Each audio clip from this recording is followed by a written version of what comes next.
Duterte pa rin. Duterte pa rin sa Cebu. Grabe dati. Kanang tao. Nagmamalasakit. May tunay na pagmamahal. Subok na. Duterte.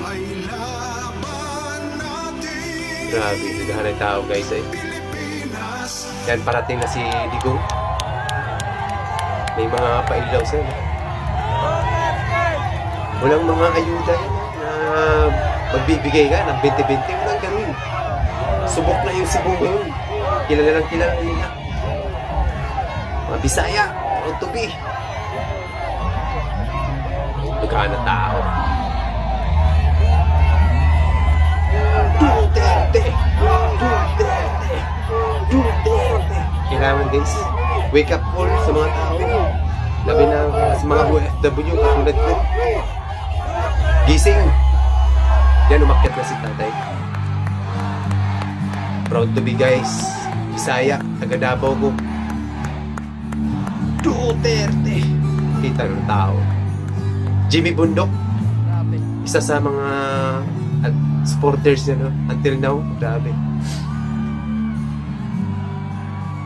Nakaka-touch guys. Nakakayak. Kailangan pa natin si tatay kasi sobrang tanda na niya.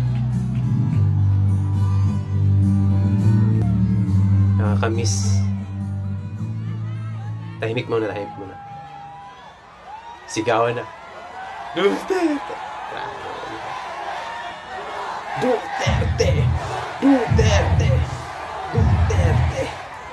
Duterte! Wake up call! Huwag na tayo magpatanga-tanga. Luwi kayo ta. So good na naman, so good. Diba? Palabiro ka. Nibalik na bod Patay. o droga. Muna yung problema karon guys. Dure sa Davao, Grabe. Cebu, Business na mong guna. Manila, Wala guys, kailangan sumpuin. daghan na pong standby nga mang hold up. Tinuod. Uban manunggab. Uban guys, pag nakaana na, Wala yun. Uban mag-rape. Di nila kontrolado. kaya Delikado. Hadlock sila sa human rights. Sa bagay ako, may kaso ginoon ko. matapang si tatay. Magbalik ko, bantay. Siya lang yung malakas loob niyan. Na presidenteng ganun. May tapang.